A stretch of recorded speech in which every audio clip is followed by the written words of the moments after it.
How's it going, Spartans? It's Zach. And Kristen. Here with this week's video morning news announcements. Attention all CSF seniors, there's a meeting today in Miss Bornhoff's room. You'll be going over your seal bearer status, so make sure you're there. Alrighty then. Seniors, reminder, if you have not completed your FAFSA, please make sure to do so before March 2nd. If you need help, please see your counselor. Spartans, tomorrow is Tweedledee Tweedledum Thursday. Get a friend or a group of friends and twin it up. Yes, Claire, you and Mr. Fredericks can wear those identical dress shirts. Class of 2019 is selling candy, chips, and cup of noodles and popcorn in the library tomorrow at lunch.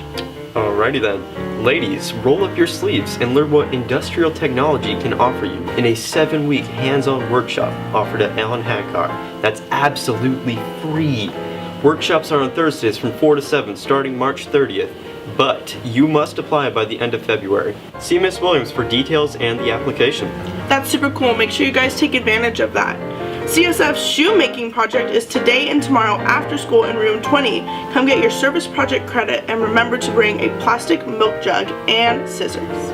With Career Day coming up, here's a segment on teachers' first jobs. Hey Spartans, so with Career Day coming up this Friday, I decided to come ask some teachers about their first jobs. So Ms. Stevenson, what was your first job? My first job was I was a nanny in Munich for a family that had 4 boys, and I got paid 400 euros a month.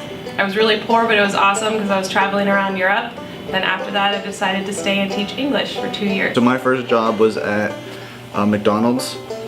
I got the job because my dad knew the manager, so it was my first experience with nepotism, something I try to work against today. One of the things that I learned in this job is that in factory food, everything goes in sets of 12. So there's like 12 burgers, 12 buns, 12 everything.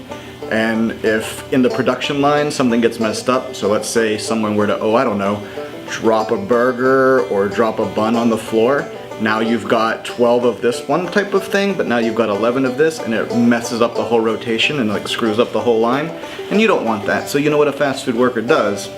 They pick it up off the floor. So just so you know, this is like a routine thing in the fast food world, so next time you go to one of those places, just realize that half of your food's probably been on the floor. Let's see, my first job, well, I was probably around 13 or 14. And I got a job feeding my neighbor's cows. The problem was the cows knew that I was going to feed them, so we always had this competition every day where I'd have to jump a fence and go through their pasture to get to the barn to feed them. So it was like a foot race down to the barn, and it scared me like crazy. I was having to go, okay. I was like feared it, but it was also kind of fun. I was walking downtown slow, just going into every store trying to get an application, looking for a job in college. I walked into a frame shop because I thought it'd be kind of a cool thing to learn. I like art and working with my hands. I met the 2 owners and they interviewed me and hired me and basically taught me everything I had to know. It's pretty cool. My first job was McDonald's in Victoria Square down in Santa Barbara, and it was when I was 16 in high school, and I got it so I could have my own money and stop leeching off my parents, and I shall not refrain from saying any names right now. Hey Mr. Shaw, Oh, hello, Emily. could you tell me about your first job? I can. I sold widgets. I was a receptionist for a widget company. I made some big mistakes. I lost the company a lot of money. I quit my job before they figured it out. Thanks Mr. Shaw. Grazie. Here's to Andrew and Justin Cepeda with some information on robotics. I'm here with Justin Cepeda, captain of the robotics team, and he's going to tell us more about what they've been working on. So over the past President's Day weekend, we put in 25 plus hours just alone in those 3 days, working hard to finish up the robot.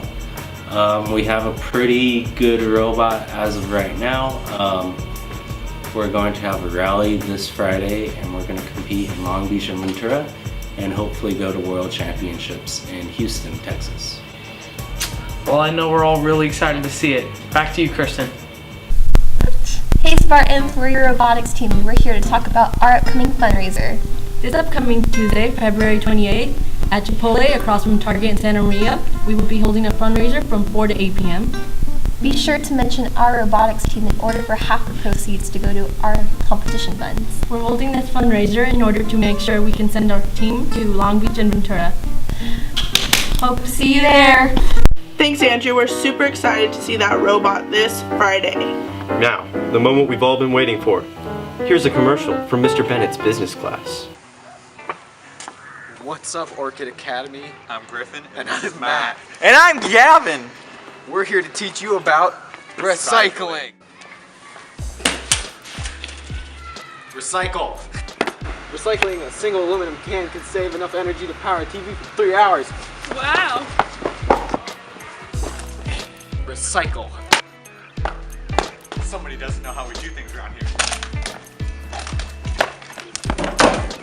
Recycle. Hello, Orchid Academy. You need to do your part in recycling plastic bottles and cans in their designated areas to save the earth.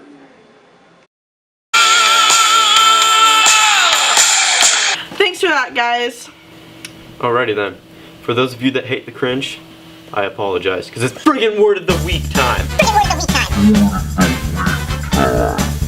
Our word of the week is benevolent, which means to be friendly, generous, or helpful. Alright, teachers, make sure you show the spin document. Have a great rest of your week, Spartans.